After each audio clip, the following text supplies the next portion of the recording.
특집 나의 신앙, 나의 문학 문성모 기도와 응답으로 이어진 은혜의 삶. 나는 1954년 4월 26일에 4대째 기독교 집안에서 태어났다. 우리 집안은 이북 평안북도 용천에서 신앙생활을 하다가 올라가여 대전에 정착하였는데 나는 대전에서 중학교까지의 어린 시절을 보냈다. 어린 시절에 나의 꿈은 음악가가 되는 것이었다. 나는 어렸을 적부터 유명한 작곡가가 되어서 하나님께 영광 돌리게 해달라고 기도하였다. 우리 집안에는 음악가가 없었고 음악 공부를 할 만큼 부유하지 못하였지만 나는 구하면 주신다는 말씀에 의지하여 단순한 기도를 계속하였다. 그리고 하나님은 나의 단순한 믿음의 기도에 응답하셔서 음악의 길을 열어주셨다. 나는 대전 중학교에 입학하였는데 그 학교의 음악 선생님이 예수 믿는 분이었고 내가 기독교인이라는 것을 알고 매우 기뻐하면서 사랑해 주셨다. 나는 선생님의 사랑 속에서 혼자서 음악 공부를 열심히 하였다. 나는 가정 형평상 레슨은 받지 못하고 독학을 하였지만 선생님의 도움으로 다른 친구들보다 음악에 대하여 많은 지식과 경험을 얻을 수 있었다.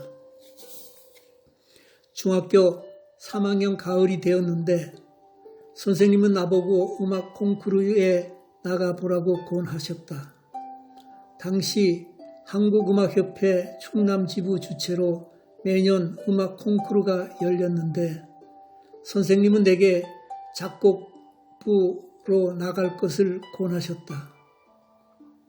그러나 나는 레슨도 제대로 받지 못한 상태라서 상은 생각지도 못하고 순종하는 마음으로 나갔는데 뜻밖의 그 콩쿠르에서 다른 학생들을 물리치고 대상을 받게 되었다. 나는 지금도 이 상이 기도의 응답이요 하나님의 선물이라고 생각한다. 그 상을 받은 후에 나는 서울예술고등학교로 진학하게 되었다. 나는 당시에 예술고등학교가 있는 줄도 몰랐다. 음악 선생님과 담임 선생님의 권유로 서울예고의 시험을 보았으나 합격하리라고는 생각하지 못했다. 그러나 이번에도 기도는 놀라운 응답을 가져왔다.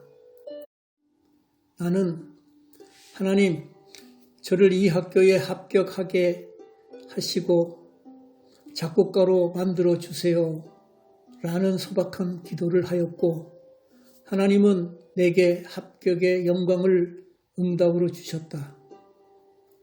고등학교를 졸업하고 나는 서울대학교 음악대학 국악과에 작곡 전공으로 입학을 하였다. 사실 나는 국악을 전혀 알지 못하였고 흥미도 없었다. 내가 서양음악 작곡가를 택하지 않고 국악과를 지원한 이유는 인간적인 계산 때문이었다. 서울예고에서 피아노를 전공하고 서울음대 국악과 작곡 전공으로 진학한 임평용 선배의 권유가 결정적이었다. 그는 나에게 나중에 음대 교수가 되려면 선배층이 두터운 양악 분야에서는 길이 없고 비교적 신설학과인 국악과의 작곡 전공으로 와야 기회가 주어진다는 설명을 하면서 국악과에 진학할 것을 권하였고 나도 일리가 있다고 생각되어 국악과를 택하였던 것이다. 나는 대학교 3학년 때에 우리나라 최고의 권위를 자랑하는 동아 음악 콩쿠르에 나가 입상하게 되었는데, 이는 음악가로서의 나의 정체성을 확실히 굳히는 사건이었고, 음대 교수가 되겠다는 나의 비전에 한 걸음 더 바짝 다가서는 기회가 되었다. 서울대 음대를 들어간 것과 동아 콩쿠르 입상은 모두 나의 기도에 대한 하나님의 응답이요, 전적인 하나님의 은혜 안에 이루어진 기적이었다. 왜냐하면 나는 그만한 실력이 있다고 생각지 않았기 때문이었다. 나는 대학에서 국악을 배운 것이 하나님의 놀라운 계획과 섭리라고 생각한다. 이로써 나는 서양 음악과 더불어 국악에 대한 지식과 경험을 함께 가지게 되었다. 그때부터 나의 인생 계획은 서울대 대학원에 진학하여 공부한 후 졸업하고 음대 교수가 되는 것이었다. 나는 이를 위해 계속 기도하였고 이제는 시간 문제였다. 그러나 하나님의 길은 나의 길과 달랐고 하나님의 뜻은 나의 뜻과 일치하지 않았다. 하나님은 아버지의 소원 기도를 응답하시고 나를 음대 교수가 아닌 목사로 만드셨다. 아버지는 내가 어렸을 적부터 목사가 되게 해달라고 기도하셨다. 그러나 내가 자의반 타의반으로 음대를 졸업하고 광나루의 장로회 신학대학에 입학시험을 치를 때까지 내게는 권면의 말씀이 일절 없으셨고 기도만 하셨다. 그렇기 때문에 나는 아버지의 소원 기도를 모른 채 신학교에 시험을 치르게 되었다. 나는 대학교 3, 4학년을 금호동에 있는 숭독학사에서 생활하였는데 그 안에 있었던 숭독교회에는 당시에 목사가 없어서 수요 예배 설교를 내가 맡게 되었고 가끔 주일 예배 설교도 하게 되었다. 나는 신학생이 되기 전에 설교부터 하였던 것이다. 그리고 대학을 졸업할 무렵 주위의 신학교 진학에 대한 권유도 있었고 내 나름대로는 하나님의 영광을 위한 음악가의 길이란 무엇일까에 대해 심각한 고민에 빠졌다. 나는 당시에 교파의식은 없었지만 전통적인 장로교 집안에서 자란 데다 숭독교회가 통합측 교회라서 장로의 신학대학 신대원에 입학하게 된 것이다. 그때 나는 신학교 시험을 치르고 합격을 한 다음에야 비로소 부모님께 이 사실을 알렸는데 아버지는 나를 불러 앞에 앉히신 다음에 그때까지 말씀하지 않으셨던 소원 기도에 대한 말씀을 하셨다. 아버지는 내가 어렸을 적부터 하나님의 종이 되게 해달라고 기도하셨단다. 그리고 지금 내가 신학교에 간 것은 기도의 응답이라고 말씀하셨다. 아버지의 24년간 계속된 기도가 응답된 것이다. 나는 그 이야기를 듣는 순간 음악에 대한 미련을 버리고 목사가 될 것을 결심하였다. 어차피 하나님의 영광을 위해서 살아야 하는 길이라면 목사가 되어서 하나님의 인도하시는 대로 살면서 음악 활동도 기회 주시는 대로 하겠다는 생각이었다. 그러나 이제부터는 음악가로서가 아니라 목사로서 사는 것이 하나님이 정한 나의 삶이라고 확신하였다. 나는 신학교에서 공부하면서 한국 교회의 예배와 음악에 대한 관심을 가지기 시작하였다. 그리고 한국 교회의 예배와 음악이 너무 서양적이고 미국의 아류에서 벗어나지 못하고 있음을 깨달았다. 예배와 음악의 한국화, 라는 신학적인 과제가 내게 주어진 셈이다. 나는 이를 위하여 논문도 써보고 작곡도 해보고 몇 군데서 강의도 하면서 신대원 과정과 대학원 과정을 졸업하였다. 그러는 동안 나는 서울 선호회에서 목사 안수를 받았고 노량진 교회와 삼각교회에서 전도사와 교육 목사로 섬겼다. 그리고 도봉구 쌍문동에 있는 정의여고에서 교목 생활을 하면서 학생들에게 성경을 가르치고 예배를 인도하였다.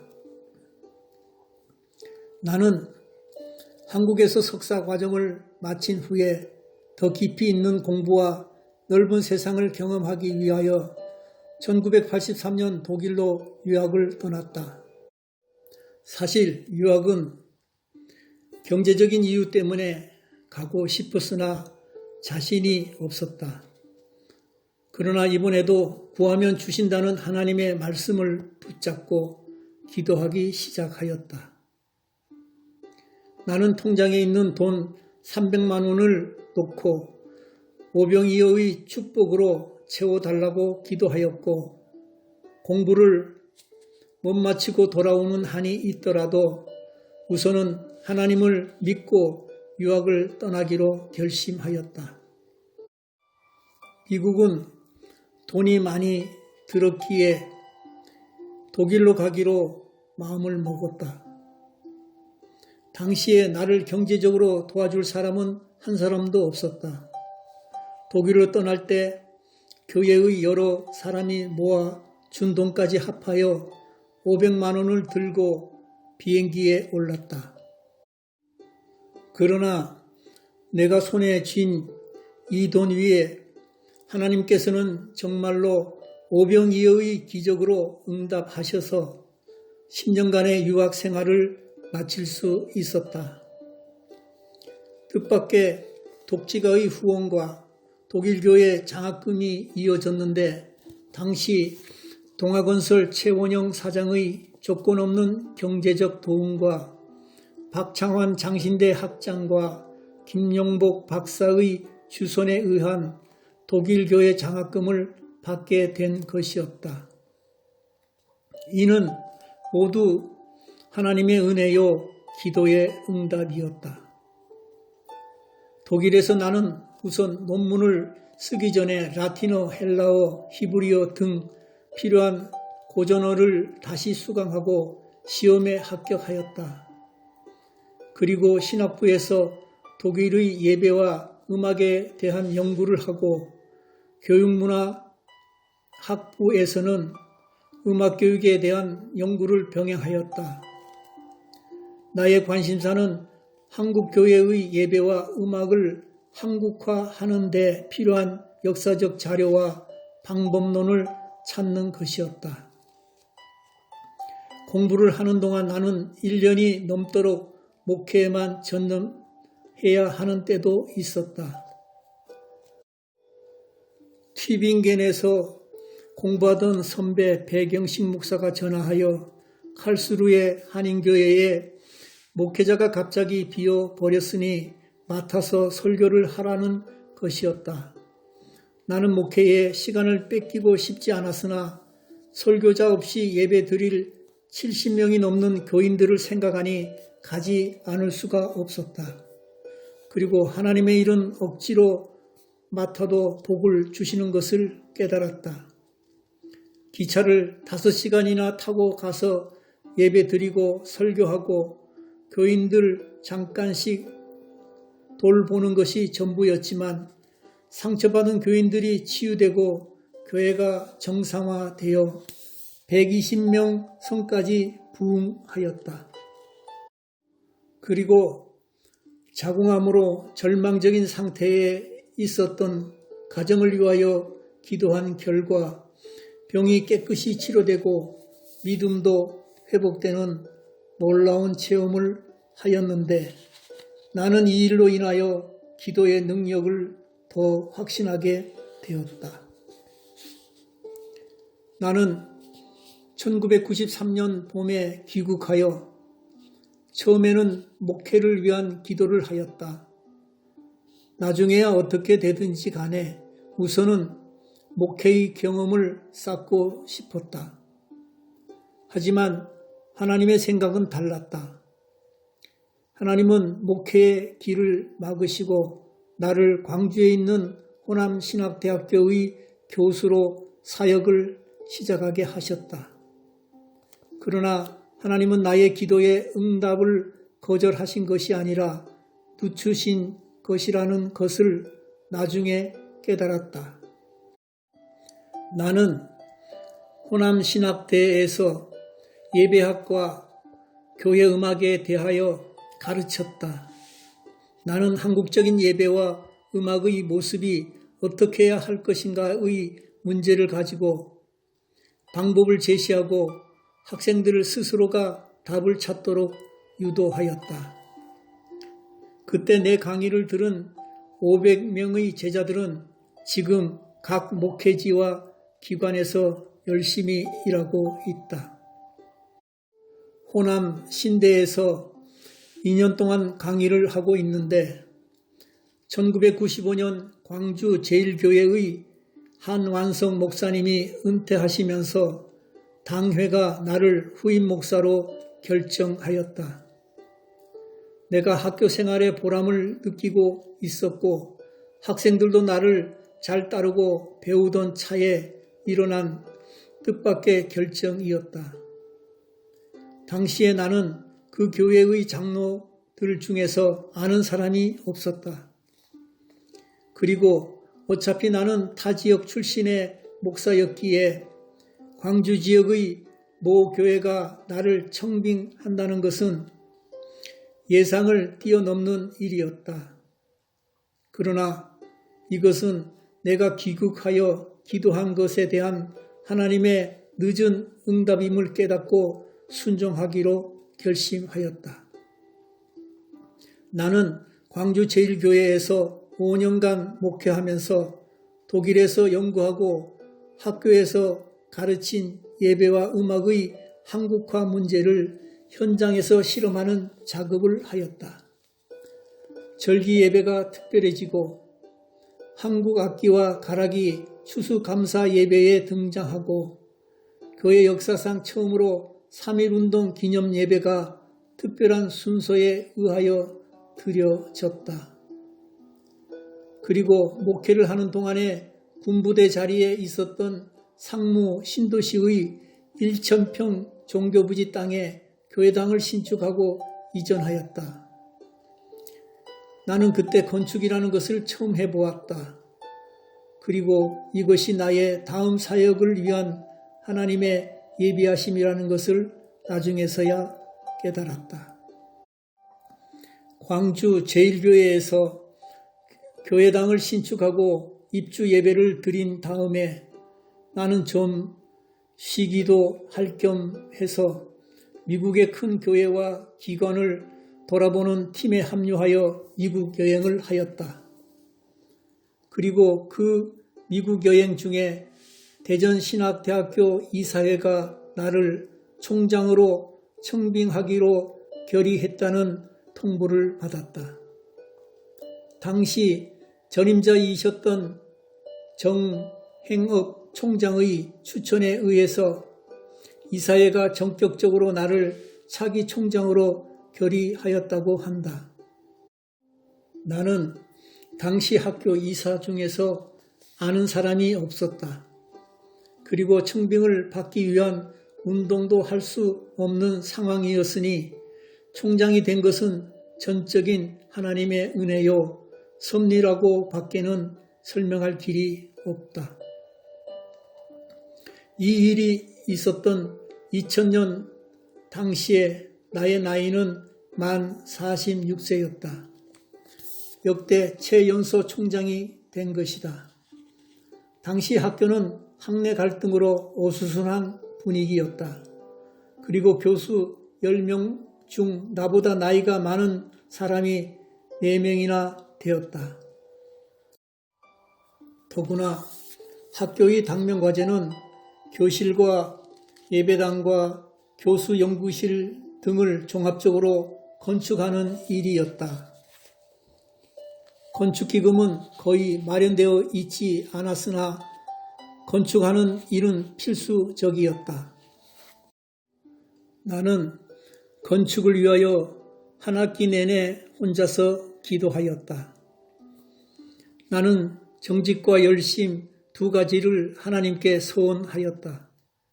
하나님, 저는 재주가 없고 경험도 없고 나이도 어리고 테크닉도 없습니다. 그러나 총장으로서 일하는 동안 두 가지는 반드시 지키겠습니다.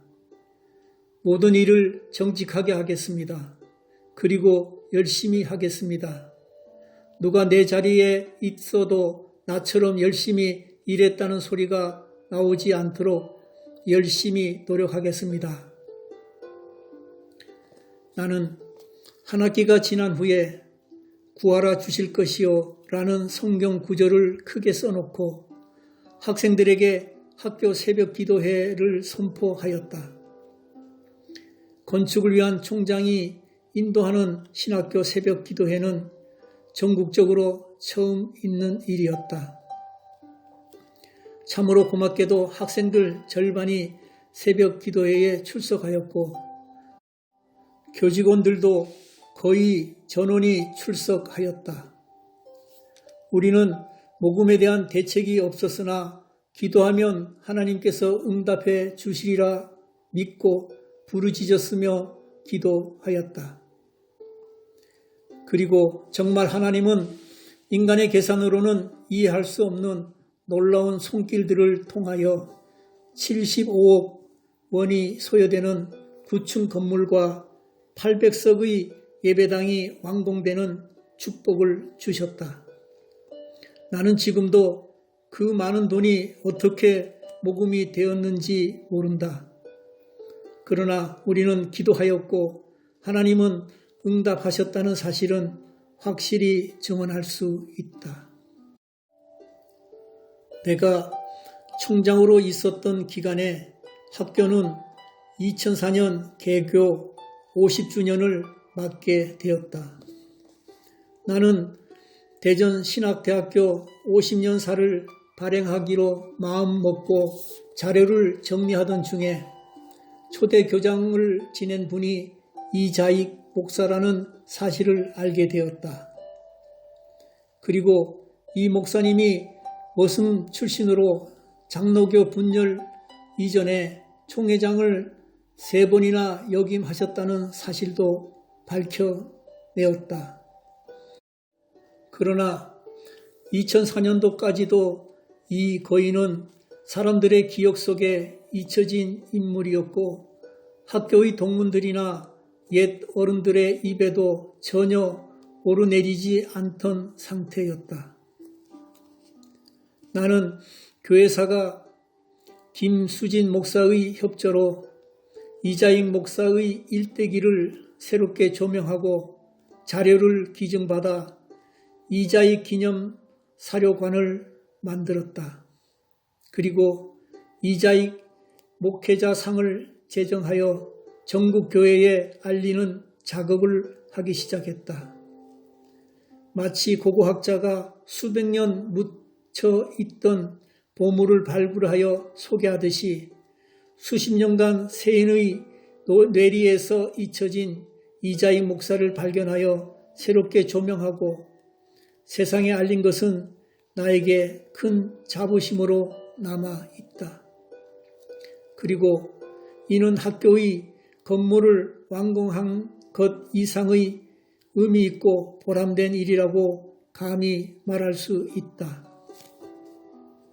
그리고 이제 이자익 목사가 세상에 많이 알려지게 된 것은 참으로 기쁜 일이다. 지금도 나는 이자익 목사 기념 사업회 상임이사로 이자익 목사를 세상에 알리는 이 거룩한 사업에 동참하고 있다. 2004년 나는 대전신학대 총장에 연임되었다. 그리고 2005년 말 건축을 마치고 소진된 건강을 추스리면서 기도하고 있었다. 그런데 그때 국회에서 개정사학법이 통과되었다. 이 법의 독소 조항 중에 하나는 사립대학 총장은 1회에 하나여 중임할 수 있으나 더 이상은 못한다는 것이었다. 나는 이 법대로 하면 2년 뒤에는 학교를 물러나야 했다. 앞으로 무엇을 해야 할 것인가를 놓고 기도가 시작되었다. 나는 자리를 위하여 사람들을 찾아다니거나 정치를 할 줄 몰랐고 또 그럴 마음도 없었다. 단지 하나님이 필요로 하는 가장 적합한 곳에 저를 사용하여 주십시오 라는 기도만 하였다. 지금까지도 하나님의 인도와 은혜로 살았고 여기까지 왔으니 앞으로의 진로 문제도 하나님이 하실 일이지 내가 노력한다고 될 일이 아무것도 없었다. 하나님의 섭리와 계획은 참으로 놀라웠다. 내가 다음 거치 문제로 기도하고 있는데 갑자기 곽선희 목사님께서 전화하셔서 만나자고 하셨다. 그때 곽 목사님은 서울장신대학교 이사장이었는데 나에게 총장으로 올 것을 제안하였다. 당시 민경배 총장이 정년이 되어 물러나는데 후임 총장으로 나를 동문회가 추천하고 자신도 흔쾌히 허락하였다는 것이다. 나는 그때까지 서울장신대학교에 대하여 잘 알지 못하였고 이사 중에 아는 사람이 하나도 없었다. 그 당시만 하더라도 곽선희 목사와 나는 대전에서 건축할 때 건축 헌금을 부탁하려고 몇 번 만나 뵌 적이 전부였지 그 이상의 친분 관계는 아니었다. 그런데 총장으로 오라는 청빙 제의는 분명 하나님의 뜻이고 기도의 응답으로 느껴졌다. 그러나 대전신학대학의 총장 임기 중이었으므로 이 일을 당시 이사장인 유철랑 목사님께 보고하였고 이사장님의 뜻에 따르겠다고 하였다. 유철랑 목사는 내게 하나님의 뜻으로 알고 가라고 하셨고 나는 눈물로 이 임식을 마치고 서울장신대학의 총장으로 부임하였다. 내가 총장으로 부임하던 2006년 봄 서울장신대의 당면과제는 역시 건축이었다. 당시의 생활관과 종합관 건축에 소요되는 예상 공사비는 100억 원이었으나 모아진 돈은 현찰 1억 원 밖에는 없었다. 그러나 한 학기 새벽 기도회 후에 나는 믿음으로 건축에 들어갔다. 왜냐하면 내가 부임했던 2006년 말까지 공사가 시작되지 않으면 허가가 취소될 상황이었기에 시간이 없었다. 나는 매주 채플 시간을 통하여 학교 건축을 위한 기도회를 독려하였고 학교에는 여러 기도 그룹이 생겨났다. 드디어 학교의 50년 수건 사업이던 생활관과 종합관 공사는 완공되어 하나님께 영광을 돌리게 되었다. 그리고 계속하여 제주에 계신 김수웅 장로님의 20억 원 헌금을 통하여 1,000석의 예배당 해성홀이 완공되었다. 신축 건물들은 나중에 박사과정 신설과 평생교육원 신설 그리고 대한기관인 증평가에 결정적인 역할을 하였다. 학교 건축이 한창 진행되고 있을 무렵인 2009년에 학교의 50여 년 역사의 최고 공로자이신 강신명 목사 탄생 100주년을 맞았다. 강신명 목사는 24년 동안이나 교장과 이사장으로 봉사하시면서 어려운 시기에 학교를 지켜주신 고마운 분이었다. 그리고 영락교회에서 한경직 목사와 더불어 동사 목사로 활동하시면서 교회를 부흥시키셨고 그 후 세문안교회도 24년을 목회하시고 총회장도 영입하신 교계의 큰 어른이시다. 그러나 당시에 강신명 목사는 젊은 층에게 잊혀진 인물이었고 한국의 어디에도 기념관 하나가 없었다. 한경직 목사에 대한 기념관은 장로회 신학대학교와 숭실대학교 등 여러 곳에 있는데 반하여 같은 시대에 큰 활동과 족적을 남기신 강신명 목사를 기념하는 건물이나 책이 없는 것은 매우 아쉬운 일이었다. 나는 탄생 100주년을 기하여 강신명호를 건축하기로 마음먹었다. 그리고 강신명 정기를 발행하고 사료관을 만들기로 하였다. 6억 원이 소요되는 강신명 홀의 건립을 위하여 세문안교회 이수영 목사를 방문하여 요청하였다. 강 목사님의 기념은 세문안교회가 비용을 도와야 의미가 있다는 말씀을 드리고 6억 원을 헌금해 줄 것을 부탁하였다. 이수영 목사는 교회의 여러 사정상 어렵기는 하지만 꼭 필요한 일이니 함께 기도해 보자고 하셨다.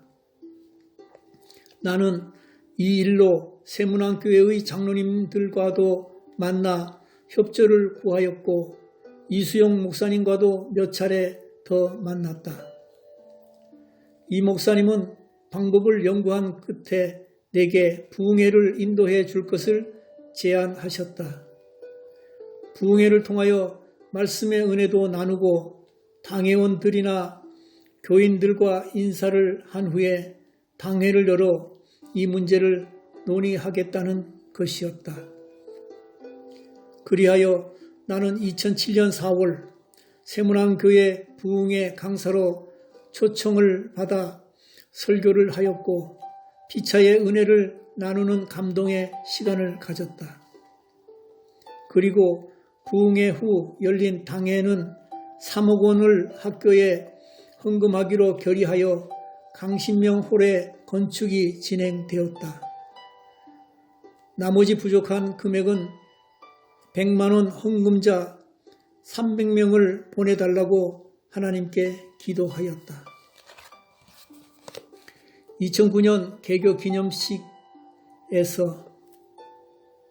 강신명 탄생 100주년 기념 순서와 더불어 강신명홀 현판식과 정기 발행과 사료관 개관을 함께 축하하는 순서를 가졌다.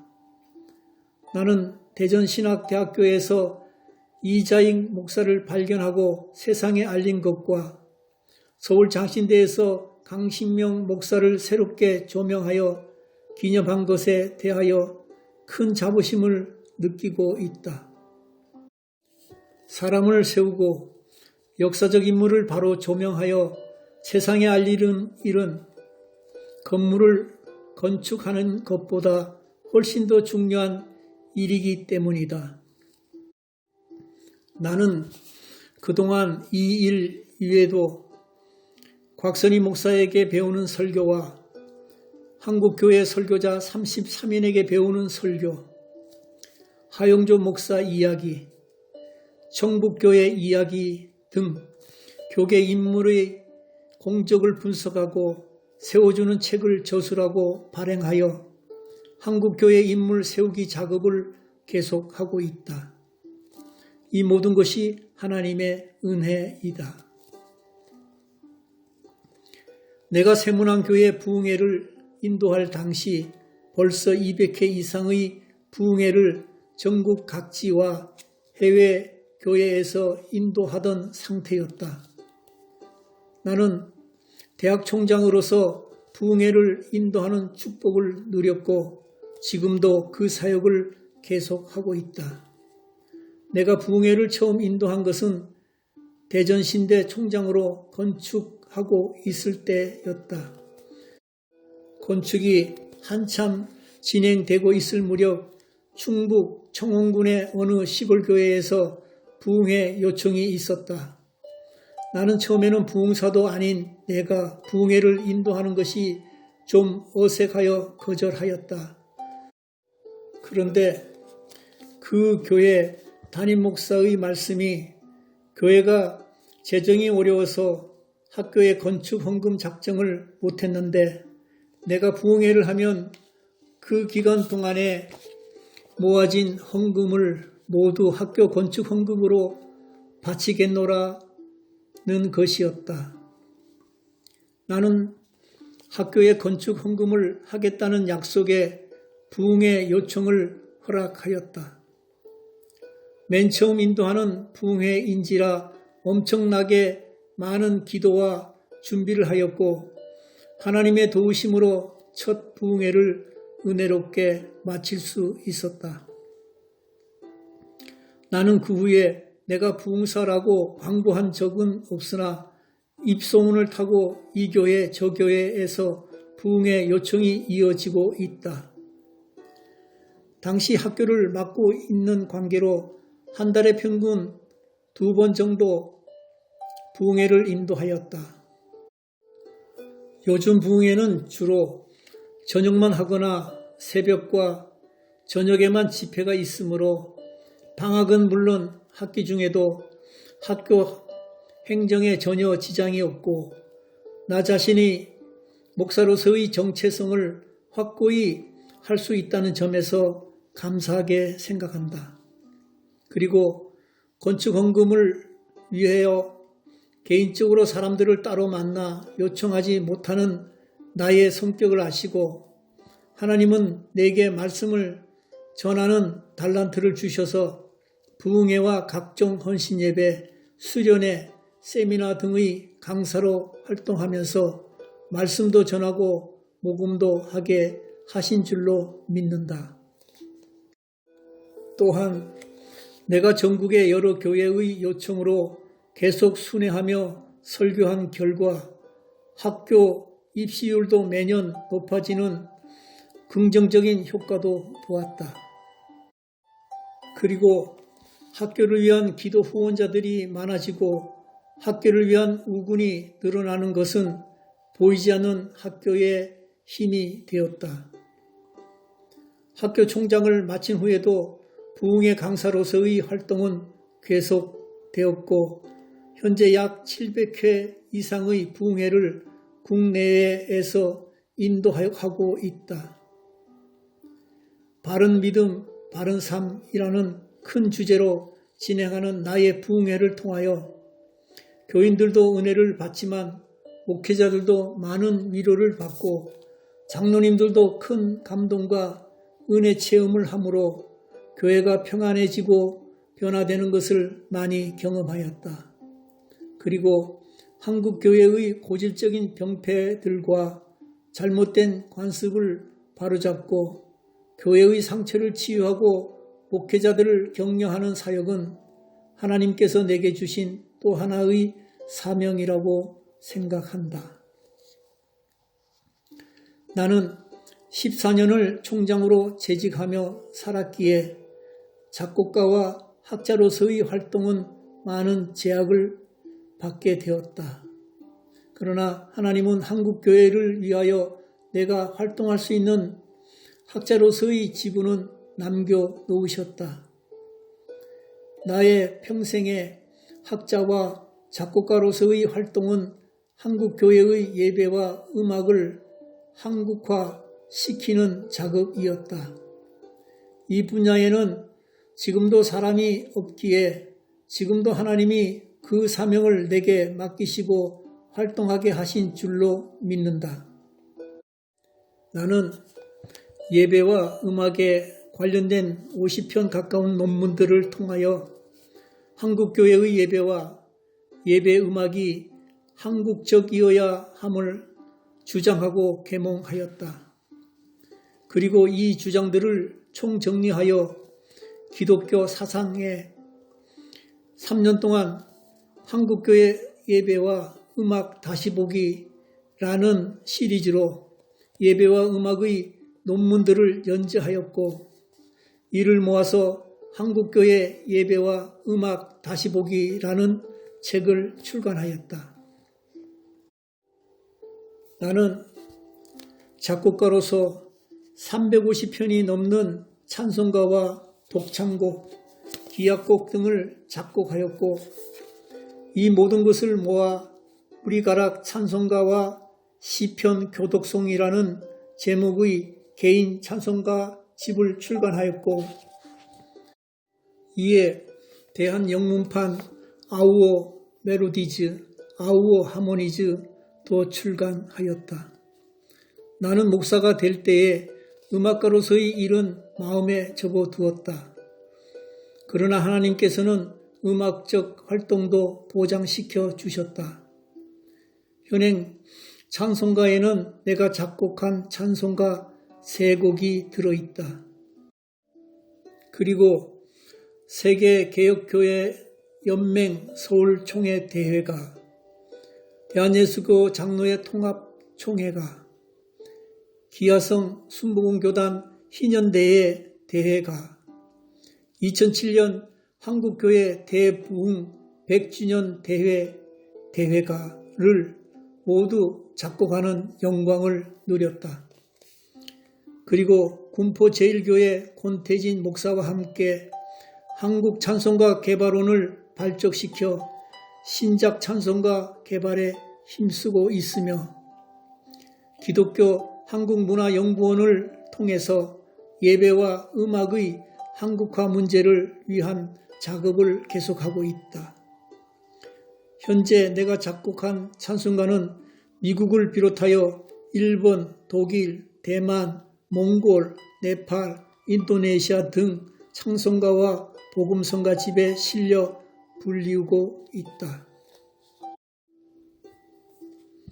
내가 시를 쓰기 시작한 것은 꽤 오래전부터의 일이었다.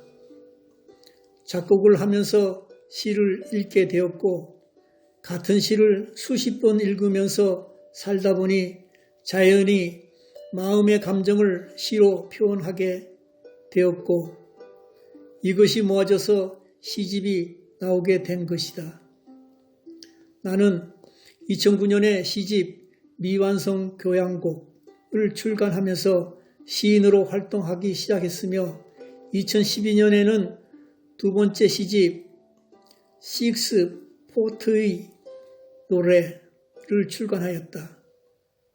그리고 2017년에는 아내 김은유 사모의 회갑을 축하하는 시집 아내를 위한 세레나데를 출간하였다. 창조문의 신인상, 목양 문학상, 광나루 문학상 등을 수상하면서 시작에 대한 경험을 넓혀가고 있다. 현재 창조문예와 광나루 문인회, 목양 문학회 회원으로 활동하고 있다. 시인으로서의 삶이 너무 귀하고 감사하게 생각된다. 앞으로 105세 대신 어머니를 위하여 사모곡이라는 시집을 준비하고 있다. 나는 평생 어떤 자리를 욕심내거나 인위적인 방법을 동원하여 얻은 적은 없다.